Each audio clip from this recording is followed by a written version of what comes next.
Welcome to Disney Coast to Coast, a show celebrating and questioning one of the most beloved entertainment companies in the world through honest, passionate, and clear-eyed Disney discussions. I'm Jeff DePauli, your entertainment-obsessed host with rose-colored glasses removed. Today on the show, we have the House of Mouse headlines brought to you by LaughingPlace.com, your up-to-date resource for the latest Disney news every day of the week. This episode is being released on April 20th, 2022, and here's what's been going on in the world of Disney recently. A long-running ABC show set to stream live on Disney+, a virtual queue coming to World of Color, and more. Hear the latest news from the Walt Disney Company in today's House of Mouse headlines. Following another extended closure, Hong Kong Disneyland has set an official reopening date. Currently, the park is set to return to operation on April 21st. This follows the resort's latest COVID-related closure, which began in January. While Hong Kong Disneyland's return is now set, Shanghai Disneyland, which closed again in March, has yet to announce any reopening plans as of this recording. Shortly after the news that cultural representatives are on their way back to Epcot, now Disney has revealed that students are able to apply for another of the Disney International programs. A post on the official Disney Programs Facebook page has announced that the Cultural Exchange Program is set to return.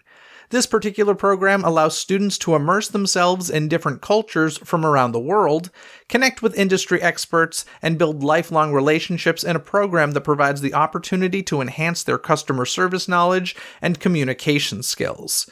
To participate, students must be enrolled in an accredited degree-issuing college or university and return to school for at least one term following the program, or participate immediately following graduation. Applicants must also be able to speak fluent English and be at least 18 years of age at the time of application submission. For more information and to see a complete list of countries where Disney is currently recruiting from, be sure to visit the official Disney International Program site. With Guardians of the Galaxy Cosmic Rewind just a few weeks from officially opening at Epcot, plenty of details about the ride are now coming to light. Among them is the fact that Isan will be the antagonist of the attraction. The Celestial is looking to right a wrong in a big way, while the Guardians of the Galaxy step in to help save the day. Although the name might not be familiar, Isan has actually appeared in the Marvel Cinematic Universe before, and can be spotted in the first Guardians of the Galaxy film, using an Infinity Stone to level a planet. Can such power be defeated? We'll find out for sure when Guardians of the Galaxy Cosmic Rewind opens at Walt Disney World on May 27th. As new episodes of Marvel's Moon Knight have arrived on Disney+, more versions of the character have arrived at Avengers Campus. Following the release of Episode 2, Mr. Knight made his debut at the Disney California Adventureland, and, unlike the previous Moon Knight appearance that saw the character mostly lurking over the campus, guests could interact with Mr. Knight as part of a meet-and-greet experience. The character even speaks with an English accent that's equally as convincing as the one employed by Oscar Isaac on the show, and is quick to remind guests that he's Steven with a V. Of course, with more episodes of Moon Knight yet to premiere, and with one releasing on the same day as this podcast is released, perhaps we'll soon have more updates to Avengers Campus as well. With close character interactions making a return to the domestic Disney parks earlier this week, and with Walt Disney World previously adding some meet-and-greet locations to their Genie Plus service, many have wondered if the Disneyland Resort would follow suit. However, according to the Orange County Register, Disneyland officials say the parks do not plan to use the Genie Plus or Lightning Lane services for character interactions at this time. Thank goodness. Of course, this isn't the only way in which the Genie Plus service at the two coasts differ, as a single day of the service costs $20 at the Disneyland Resort and $15 at Walt Disney World. As always, these details are subject to change. The multimedia extravaganza World of Color is set to return to Disney California Adventure and light up the night once again on April 22nd. But when the hugely popular show does make its long-awaited comeback, a virtual queue system will be used to access the viewing area. Like past virtual queue offerings, this will be run through the Disneyland mobile app. Distribution time for enrollment will begin at noon daily. Those who are able to obtain a reservation will then head to their designated entrance area, blue or yellow, approximately 45 minutes before the show begins. If the virtual queue reaches capacity, guests can visit the Paradise Bay viewing area shortly before World of Color begins to check in with a cast member for walk-up viewing options. Thus, joining the virtual queue for World of Color is not required to view the show, but it is highly recommended.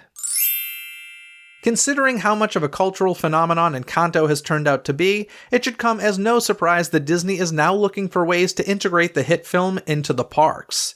The latest example of this is a projection show cast onto the It's a Small World facade at Disneyland. For a limited time, a brief visual montage that pays tribute to the hit song from the Academy Award-winning film, We Don't Talk About Bruno, can be viewed multiple times per night. Like the magical family's casita, tiles across the facade flip, turn, and rearrange themselves as one scene transitions to the next, culminating in a celebratory chorus and a nod to Bruno's mysterious prophecy about Mirabelle. Speaking of It's a Small World and classic songs, the iconic tune is now set to be added to the National Recording Registry of the Library of Congress.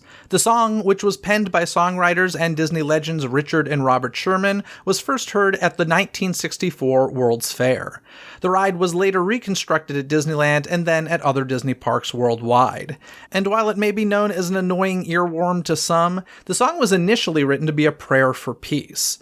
It's a Small World joins several other popular tunes being added to the registry this year, including Don't Stop Believin' by Journey, Bohemian Rhapsody by Queen, and Livin' La Vida Loca by Ricky Martin. Recently, Disney has been releasing new albums featuring well-known songs performed in new ways. Now, our favorite Disney friends are taking on some classic Rat Pack tunes in The Mouse Pack, Mickey and Friends Singing Classic Standards. The album features Mickey Mouse, Donald Duck, Minnie Mouse, Daisy Duck, and Goofy singing crooner classics such as Ain't That a Kick in the Head, When You're Smilin', Young at Heart, and many more. The Mouse Pack, Mickey and Friends Singing Classic Standards is available now on most streaming services, including Apple Music and Spotify. Fans of the original National Treasure films recently received some good news as one of the stars from the franchise has been announced to reprise their role. Justin Bartha, who played Riley Poole, is returning to guest star on the upcoming Disney Plus original series. The live-action series is an expansion of the National Treasure movie franchise centered on a young heroine, Jess, a brilliant and resourceful dreamer, who embarks on the adventure of a lifetime to uncover the truth about her family's mysterious past and save a lost Pan-American treasure. As previously announced, the series stars Lizette Alexis, Catherine Zeta-Jones, Zuri Reed, Jordan Rodriguez, Antonio Cipriano, and more. No release date for the National Treasure series has been announced just yet, but you can currently stream both films on Disney+. And now it's time to bring in Kyle Burbank from laughingplace.com. Howdy ho, Kyle. Hey, Jeff. How you doing, sir? I'm doing well. How about you? Pretty good, can't complain. We got some nice, summer days here in Southern California, which is so nice because I'm talking to family in Ohio and such, and there's, snow. I'm like, it's officially spring. It's mid-April. No snow. Yeah, it goes all over the place, but I'm kind of digging the 50-degree weather we have right now as opposed to the 100 weather day you guys had a week or two ago. I was on the East Coast when that happened, but yeah, honestly, I'd probably 100 doesn't bother me as long as it's not humid. As long as it's not in Florida. Yeah, 100 in Florida, you might as well. Yeah, that's a stay in the pool and or air conditioning weather there. But in any case, let's jump into the news because Dancing with the Stars, a show I don't think I've ever seen a full episode of, has been renewed for 2 more seasons. That makes it seasons 31 and season 32. However, big change, these upcoming editions won't air on ABC. Instead, the show will premiere exclusively on Disney Plus in the United States and Canada, live on Disney Plus, Kyle? Yeah, I mean, this is something they were testing a little bit when they did the Oscar nominee announcements, but definitely an interesting turn of events because, just seeing that it moved to Disney Plus, you're like, oh, that's interesting, but it's not huge. Oh, it's going to air live? Okay, that is interesting.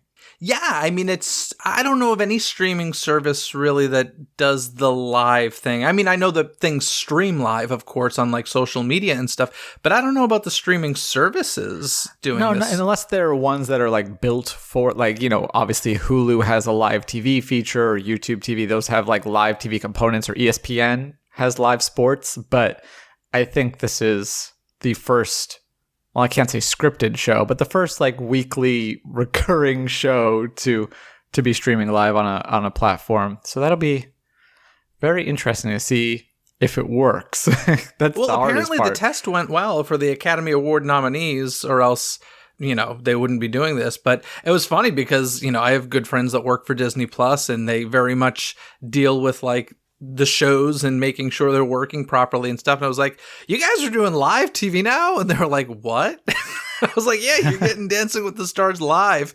And he was basically like, we probably don't have to deal with it because our job is looking for errors and stuff that's going on the air. And if it's going live, we got nothing to look at. So I was like, all right, well, let's see how this goes. Yeah. There's no more East Coast and West Coast feed, I guess. It'll just be... Oh, that's interesting as well. I didn't even think about that. Well, I don't think they ever did like two versions of it, but there's some stuff that would air delayed that if something happened, it might have, slipped through the cracks on the East Coast one and be cut off before the West. So it'll all be live all over the place. Yeah, it'll be interesting to see like what time they choose to go live so that it's not too early for East Coast and not too late for West Coast. It'll probably be 7 p.m. is my guess, 7 p.m. Eastern, maybe 6 p.m. Eastern. I don't know. That'll be interesting. Didn't even think about that. But, Deadline reports that the network plans to air more Monday Night Football games in the Monday 8 p.m. to 10 p.m. slots. So I guess Dancing with the Stars was kind of in the way from that happening. So, football gets some pretty incredible ratings. So it kind of makes sense. Yeah, especially they just spent a lot of money hiring Joe Buck and Troy Aikman, which they don't mention whether or not Tyra is coming back for this. I didn't look far enough back to know if she's already re-upped for more, but yeah, I don't know if Tyra will be on the Disney Plus version or not. Yeah, I'm not sure either. And that, of course, to me, this is just kind of really, really smart because I do feel like this could potentially bring, I have a feeling, I could be wrong, but I have a feeling there are some diehard Dancing with the Stars fans out there who aren't necessarily like Disney Plus people. And I feel like this really could bring in a new audience to Disney Plus, which is what I think they're essentially trying to do.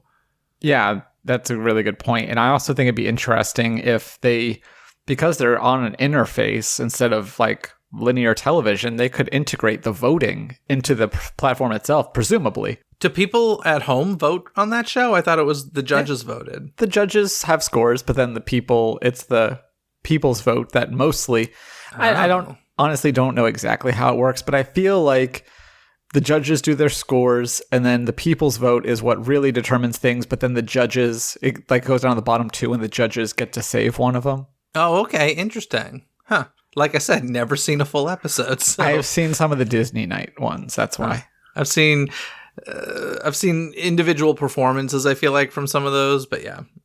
Cool.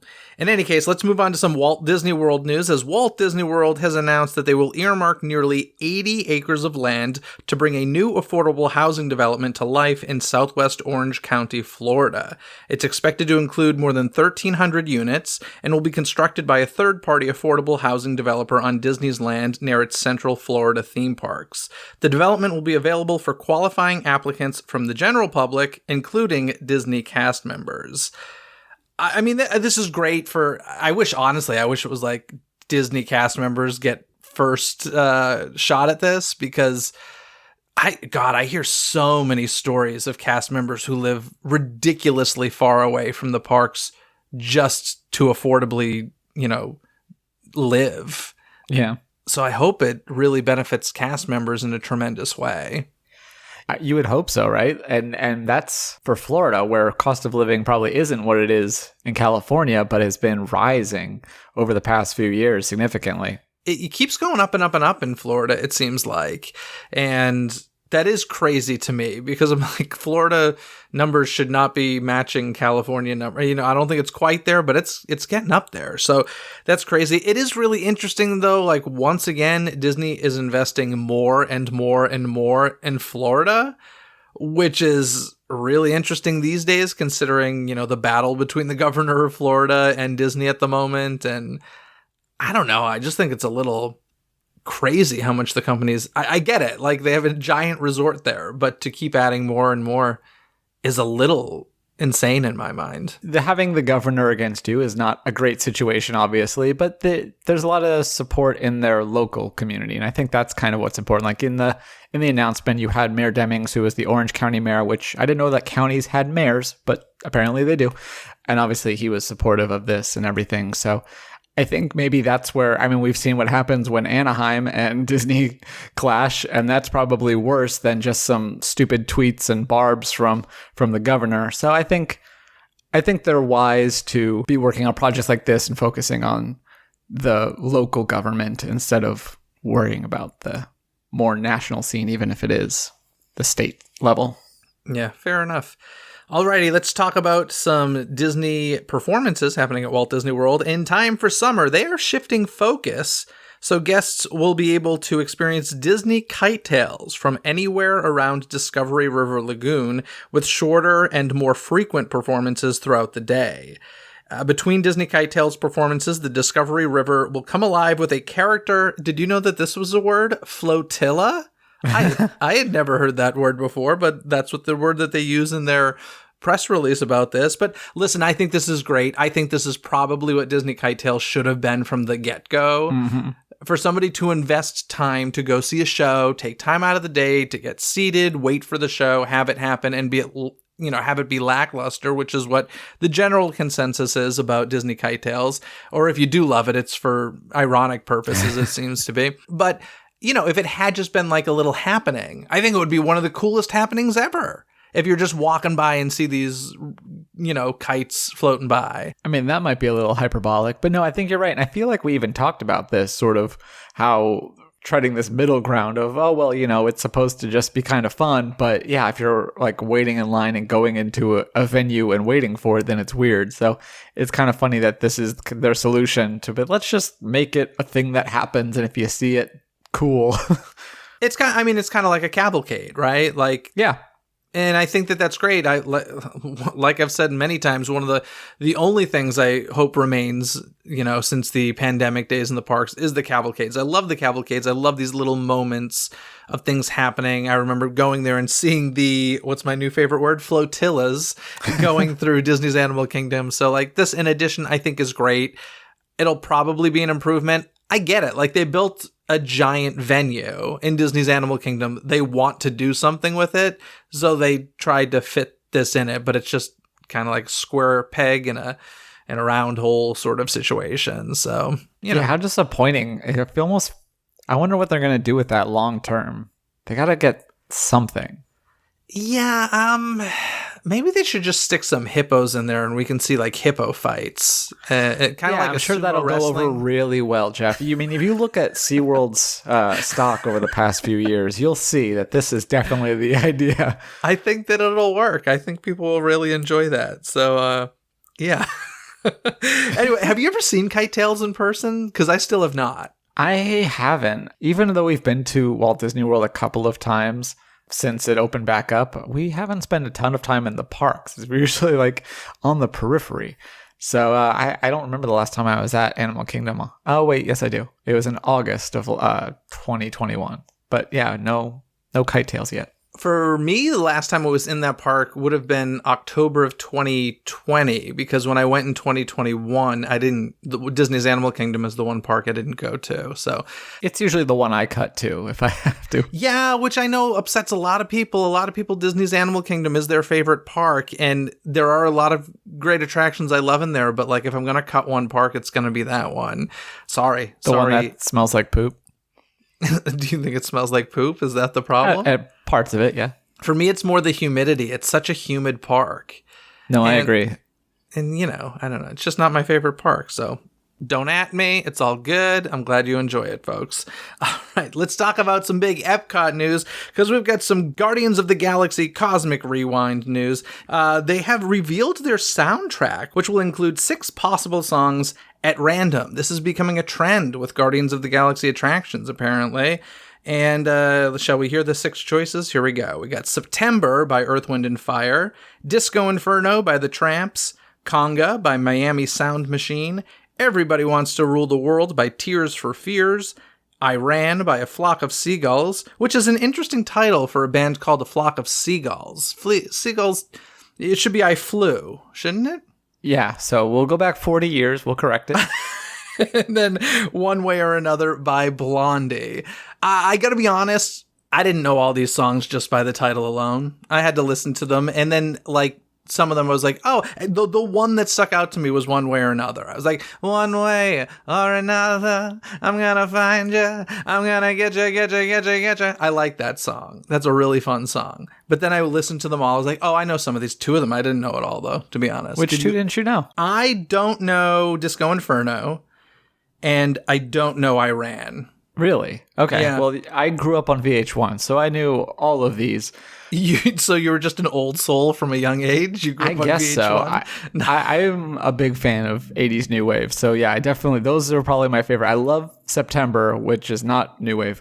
That one's a really good one. But no, great. I think my favorite here has to be Everybody Wants to Rule the World. Okay. That song is awesome. It is a great song, but it is a lot slower than the other 5 choices, which I found true. really interesting because I'm like, okay, I assume there's some timing involvement with the coaster in these songs, so you'd think they'd want 6 songs with a similar beat, but I don't know. I don't know how they're using them, of course, but... Yeah, a little bit slower tempo than the conga. Yeah.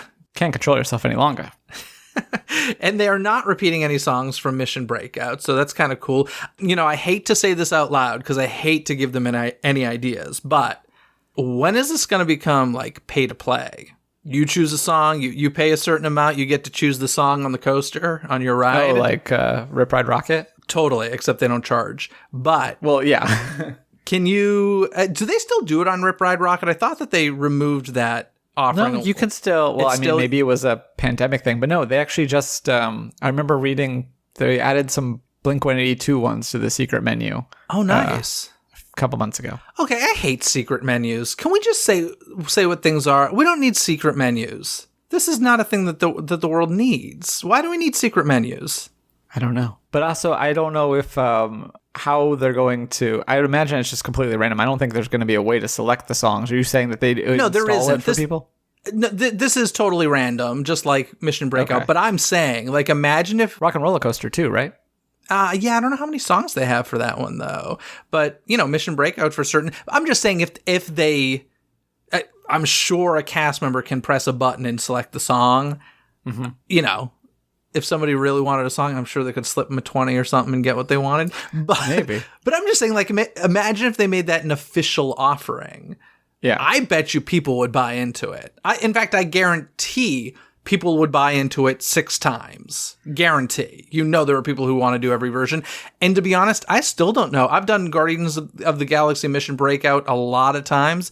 I still don't know if I've hit every song, to be completely honest. Did I ever tell you my Spaceship Earth idea? No, let's hear it.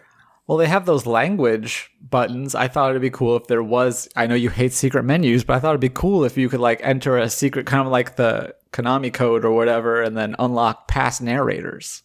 Why does that need to be secret? Just make it obvious. No. You're like, I want the secret. Andy's coming. You just yell Andy's coming at the screen, and then... Listen, maybe in Genie Plus they'll have that as an option. Put in your earbuds and you'll get to hear it. You know, Jeremy Irons or Walter Cronkite in Spaceship Earth. Who knows? It wouldn't surprise me. Please, anybody listening at Imagineering, don't take this idea and run with it. Or if you do, just make it free. How about that? Sound good? Sounds good. It'll be a Zach Ridley Instagram post in about 2 months. Exactly. So, by the way, this, of course, is opening on May 27th, and they're going through cast member previews and all that sort of stuff, AP stuff. Reviews have been phenomenal, so I really haven't been paying much attention because just spoiler reasons. Plus, like, watching a coaster on video is not really fun. But, yeah, the reviews have been great. I don't know. What have you been hearing? Anything?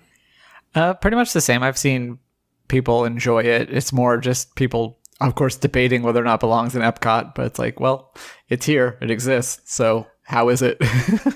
You either enjoy it or you don't. It's kind of too late. Well, regardless, people are excited for Guardians of the Galaxy Cosmic Rewind. It's coming here soon, and so that's that. Sadly, we got to move on to some sad news, and that is that Gilbert Gottfried passed away, and he was honored at Aladdin on Broadway, which was really nice, but of course, Disney fans know him best as the voice of Iago. I was hearing somebody read this story on the radio the other day. I think it was Kiss out here in LA.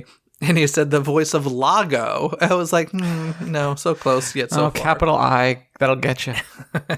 Iago from the 1992 classic animated feature Aladdin, and of course its many spin-off projects, including TV shows, video games, and theme park attractions like the Enchanted Tiki Room under new management, that big hit at Magic Kingdom. And actually, I, quote unquote, worked with Gilbert Gottfried on one of those projects, as I did voices on a game called Disney Daily's What's Up, the Aladdin version on Alexa. And I did several different voices on it, and Gilbert was, Iago on it. So I unofficially worked with him, or we're just part of the same project. There you go. Yeah, of course, famous for Iago, but on TV, his voice was heard in many other Disney projects, including Bonkers, Adventures in Wonderland, Bear in the Big Blue House, Hercules, Timon and Pumbaa, The Emperor's New School, The Replacements, and Randy Cunningham, Ninth Grade Ninja. This was super sad. I don't know. It's so funny. I would never call myself like a Gilbert fan as far as his stand-up is concerned, but I really liked the guy. I really liked his podcast, Gilbert Gottfried's Amazing Colossal Podcast. Was very fun and just seemed like a good guy. His documentary is amazing. Have you seen it? I haven't, no, but I know he makes an appearance in, you remember the documentary Life Animated? Yes. About the autistic boy who, he appears in that, and it's a very heartwarming moment. So you have that side of him, and then you have, it's funny because I am a big comedy fan, and I like Gilbert Gottfried, but I couldn't tell you any of his particular bits from any, if there was a special or anything like that. It's all his roasts and stuff, including some of the ones that he's gotten in trouble for, that really stand out to me. So I think that's kind of an interesting thing, is you have this mean-spirited thing that you have as this roast guy, and then you have this very actually warm and giving, generous. That's the word. The man felt a lot is... I really can't recommend the documentary called Gilbert enough. I believe it's on Peacock. You can rent it on Amazon. It's really, really good. It shows you a side to Gilbert Gottfried you never knew existed. I think it came out in 2016 or 17. I actually went to a screening of it, and Gilbert was there after to do a Q&A. And, it was a bit of a surprise because nobody knew, I shouldn't say nobody, but it wasn't public that he was sick. And when I found out he was sick, I was like, I'm not surprised to hear that, because honestly, if you watch the documentary and seeing him in person, he moved around and kind of just acted like a little old man. And I was like, he's not that old. He was acting older than his age.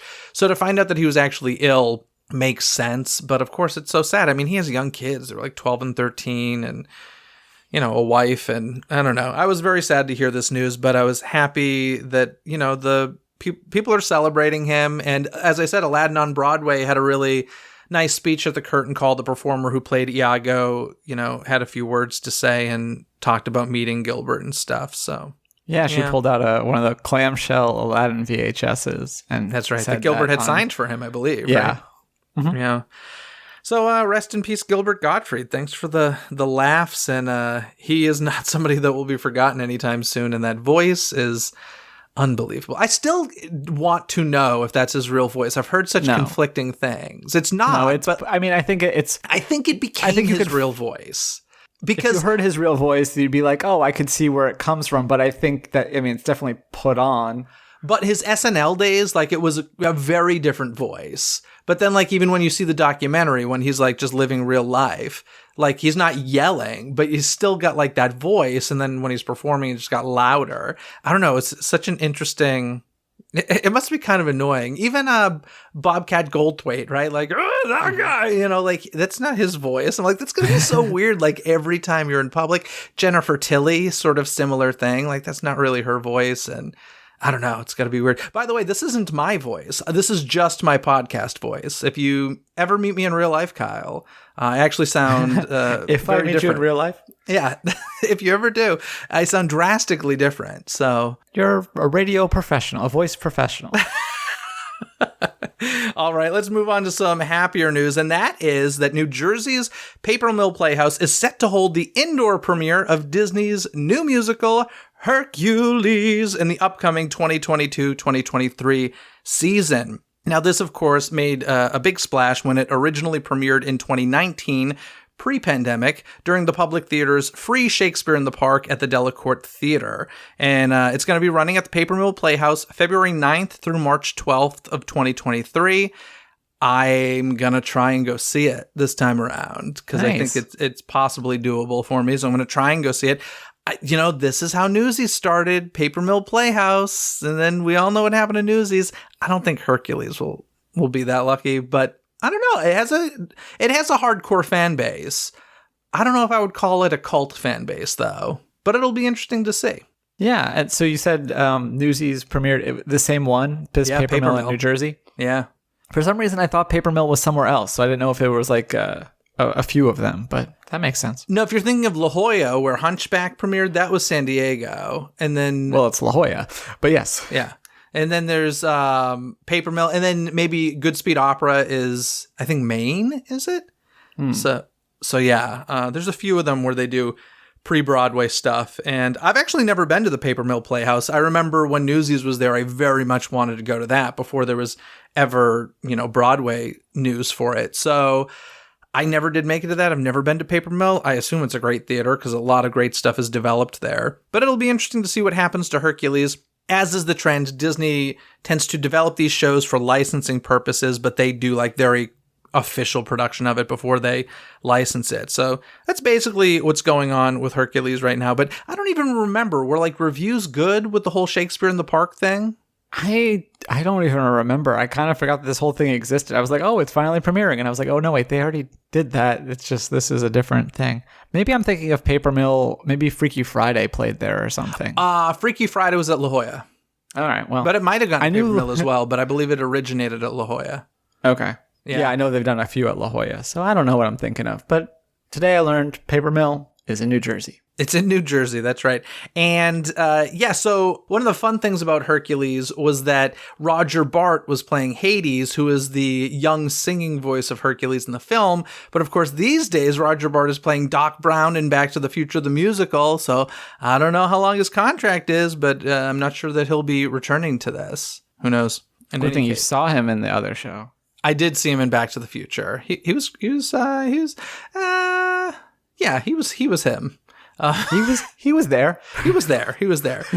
Listen, you go see Back to the Future, the musical, for a flying car, and the flying car is spectacular. There you go. That's what I'll say about it. In any case, before we move on to the next story, I want to remind folks that if they're looking for that deep cut, in the know sort of magically inspired apparel, they can look no further than Who's It's and What's It's. This is the kind of apparel you won't find in the parks. If you're a fan of that beloved but often forgotten animated film Meet the Robinsons, you'll love their Time Continuum Task Force socks.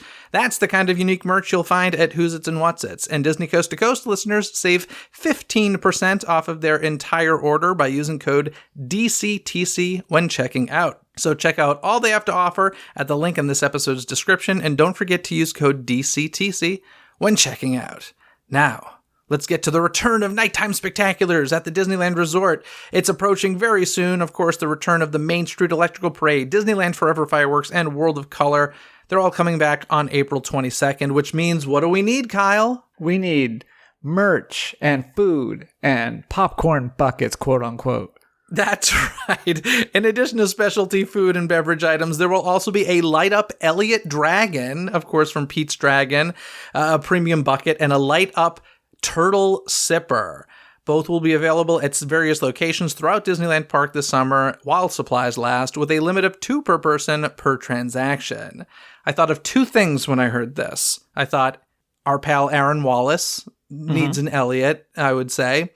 And this is just like the year of Dragon Bucket Mania, because this is going to go berserks, I'm sure. Yeah, although I'm a little confused. Did you think that Elliot looks punk rock with his mohawk?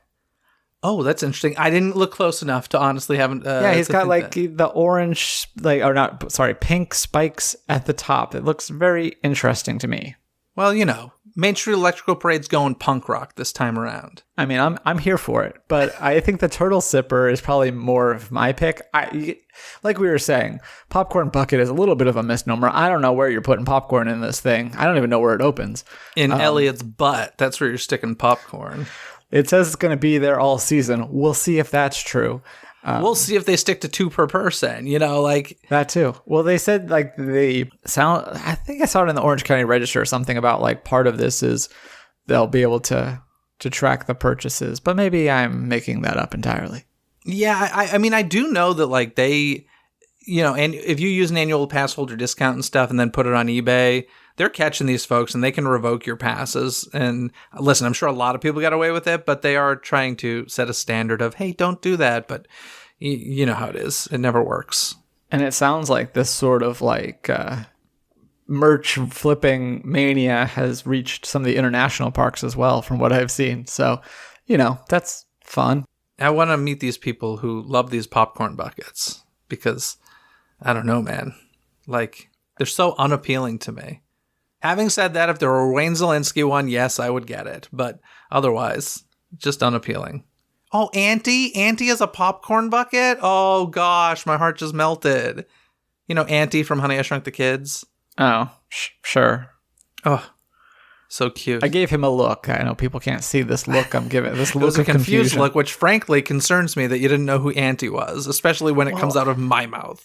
I haven't seen that movie in a very long time because it scared me when I was a kid. And so it's hard to go back and watch. That and Pinocchio, very upsetting. I think we need to fix that. Kyle Burbank. Have I told you my famous quote about this movie that my parents and I talk about all the time? Honey, I Shrunk the Kids? Yeah. Dad, don't eat me? I don't know what. No. So what happened was, my dad rents the movie and he told me a while ago that, when you see the Disney logo, that means it's like an acceptable thing I'm allowed to watch. It's like, it's a good movie for little boys. And I was scared of bees. So then when the bee comes on, I run out of the room and I go and scream at him and I say, this is not a good movie for little boys. I like that. so yes, that and Pleasure Island in Pinocchio. I also had a similar breakdown. What's interesting? This is the first time I saw Honey, I Shrunk the Kids on Disney Channel. I actually screamed out loud, this is a great movie for little boys. Hand to God. True story. That's the difference between us, Jeffrey. It's true. You're still scared of the jump scares in Haunted Mansion. So, I can't. Yeah, you should see. I'm so excited to go see Doctor Strange, but I know it's going to be scary. And so I'm just already psyching myself out for these jump scares across the multiverse. Oh, Kyle, I love you, man. Too funny. Also, as part of all of this celebrating of nighttime spectaculars returning, we got the World of Color dessert party serving up decadent delights and sips at Paradise Gardens Park, including raspberry cookies, cheesecake, and Mickey Krispies. There's the World of Color dining package, which can be enjoyed at Wine Country Trattoria for a 3-course meal, or an all-you-care-to-enjoy buffet at Storytellers Cafe at Disney's Grand Californian Hotel and Spa. These used to be at the Carthay, right? The World of Color dining packages? They had the Trattoria one. You're right. I think they did have one at Carthay. They definitely did. Yeah, I don't know how long ago that went away. But it's a little surprising that they're not encouraging, the extra money spent. I kind of forgot that Carthay existed. So you forgot that it existed? Yeah. Have you ever done it? No. It's worth doing. If you're celebrating something special, I would highly suggest it. I really like it there. It's good. They have good food options. It's really beautiful. It's nice. And it's not absurdly overpriced. It's obviously not inexpensive, but it's a good time. And there's the Main Street Electrical Parade dining package as well at Plaza Inn, featuring classic comfort dishes. And in addition, there are specialty churros, popcorn, hot dogs, etc. Check out the Laughing Place blog post about this. I'll, of course, include it in the show notes, which can be found in this episode's description to check out all those details, because there's a lot of food details when it comes to this. So yeah, it's all coming back. It's all coming back. It's all coming back to me now. I love that song. And that's the title of a movie that's coming out about her. Oh, is it really? Is it like a biopic? Is somebody playing Celine Dion? I think it might be a documentary. I don't know. I just saw today on Deadline or something that they set a release date for it, I think. So I will say, like, she had, back in the day, she had some epic belt songs. I mean, I'm sure people would argue she still does, but I don't know. She had like hit after hit after hit when I was growing up. And then, of course, Titanic and, Yeah, her version of All By Myself, where she hits that note. I don't know if I know that one. But All Coming Back to Me Now is awesome. That's Jim Steinman movie. It's a Jim Steinman song. There we go. And she made it a hit, man. Cool. Well, Kyle, that's it for the news this week. But guess what? Good news for the listeners, because Kyle will be back in your wet little ears next week to I love the move you just did. I wish people could see it. He's like going gangster rap on us. He'll be back next week to talk all about your Star Wars Galactic Star Cruiser experience. Yeah. A little bit of back in time here, because we already it's in the crown. Yeah, we did record it already, so I know exactly what he says, and your wet little ears are going to love it, right? Absolutely. I hope people enjoy it. I hope I brought a level of realism and context to it. I would say, unbiased, that you did. And I honestly think it was a really good overview of the experience without too many spoilery things. So Galactic Star Cruiser is interesting because normally you avoid spoilers if you're going to, be experiencing something for yourself fairly immediately. And I just feel like there's so many people that are like, yep, it's so out of the realm of possibility that they're just like, spoil it for me. I don't care. But I'm sure there are some who don't want that. It's not super spoilery, but in any case, you guys can decide that. So Kyle will be back next week. And then, of course, the week after that for some more news. So Kyle, lots of Kyle Burbank on Disney Coast to Coast with Jeff DePauli and Kyle Burbank. Going for the hat trick. There we go. Cool. I'll talk to you next time, sir. Have a good night. Bye. Bye. To read more about any and all of the news you've heard here today, simply visit the show notes link in this episode's description. You've heard the news, and now I want to hear what you have to say about it. What do you think of character meet and greets at Disneyland not being on Genie Plus? Would you prefer that they were part of the service? Share your thoughts on that or any other topics mentioned in today's episode. Call 818-860-2569, and you may just hear yourself on a future episode of Disney Coast to Coast. Thanks for tuning in to this episode. Don't miss any future episodes by subscribing and following Disney with a Z Coast to Coast on your favorite podcast app. This episode has been executive produced by Robert Scontrino. Gain rewards like Robert, including access to never-before-heard episodes and live-stream Q&As by visiting the Patreon link in this episode's description. And don't forget that I'll be matching 100% of your first month subscription to the charity Autism Speaks, where they're enhancing lives today and accelerating a spectrum of solutions tomorrow for all new patrons joining this month, April of 2022.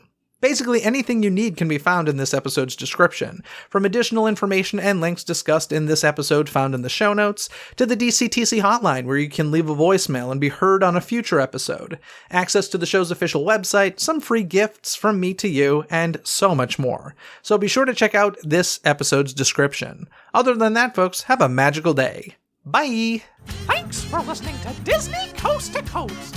Have a magical day. Disney Coast to Coast is produced and hosted by Jeff DePauli. Learn more about the podcast and become a supporter at DisneyCoastToCoast.com.